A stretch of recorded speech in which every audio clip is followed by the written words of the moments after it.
गाड़ी से अचानक कुछ ज़ोर से टकराया तो फ़ौरन ब्रेक लगाई। बाहर निकलकर देखा, कुछ ही फासले पर एक कुत्ता पड़ा बुरी तरह तड़प रहा था। मेरा दिल ये मंजर देखकर घबरा गया। दिसंबर का महीना था, सर्दी और धुंध ने हाईवे को जकड़ा हुआ था।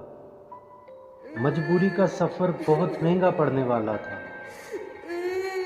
कुछ लम्हे वो कुत्ता तड़पता रहा और फिर हरकत बंद हो गई। मैं बड़ी बेबसी से उसे देखता रहा और फिर खुद कुत्ते को कोसते हुए गाड़ी में वापस बैठ गया।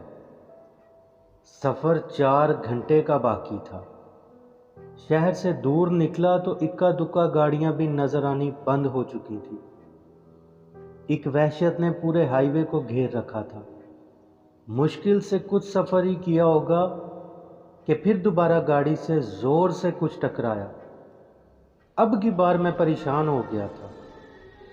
इस कदर ध्यान से गाड़ी चलाने के बावजूद ये क्या हो रहा है।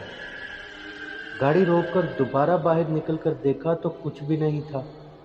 परेशानी के आलम में पैदल कुछ पीछे जाकर भी देखा, मगर कुछ भी नहीं था। गुस्से से बड़बड़ाता हुआ गाड़ी की तरफ बढ़ा।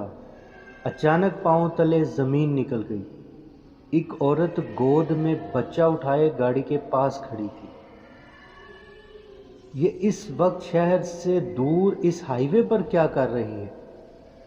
अपने आप से मुखातिब था कि उसने खामोशी तोड़कर कहा, मेरा बच्चा सख्त बीमार है, सर्दी बहुत है, वो गाड़ी वाला हमें यहाँ छोड़कर चला गया है, हमारी मदद करो, शहर उतार देना।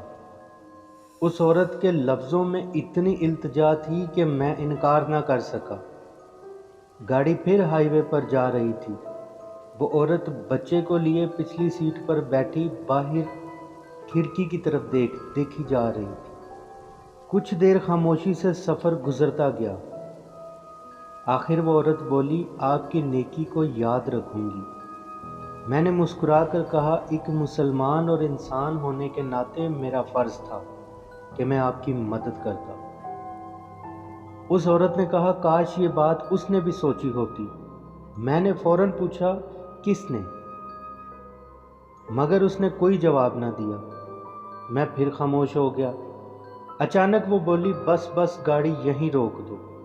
मैं हैरान था कि इस वीराने में आप कहाँ जाएंगी, साथ बच्चा है। तो वो मुस्कुरा के बोली, मेरा घर आ गया। मैंने कहा, बहन यहाँ तो कोई आबादी नहीं।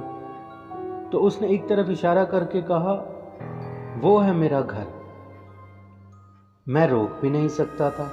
झिझकते हुए कहा, अगर कुछ पैसे चाहिए तो ले लें, बहन समझकर कह रहा हूँ, आपके साथ बच्चा भी है।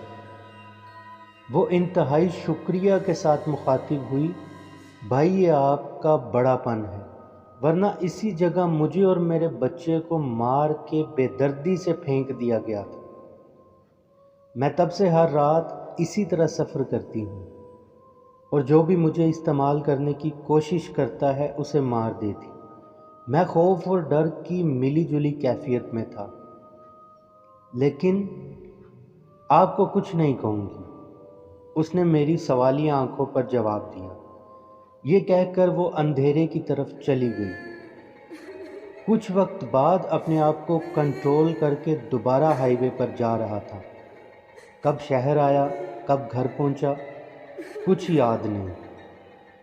बस एक बात जो खाई जा रही थी, वो आज तक नहीं जान पाया कि असल में वो कौन थी।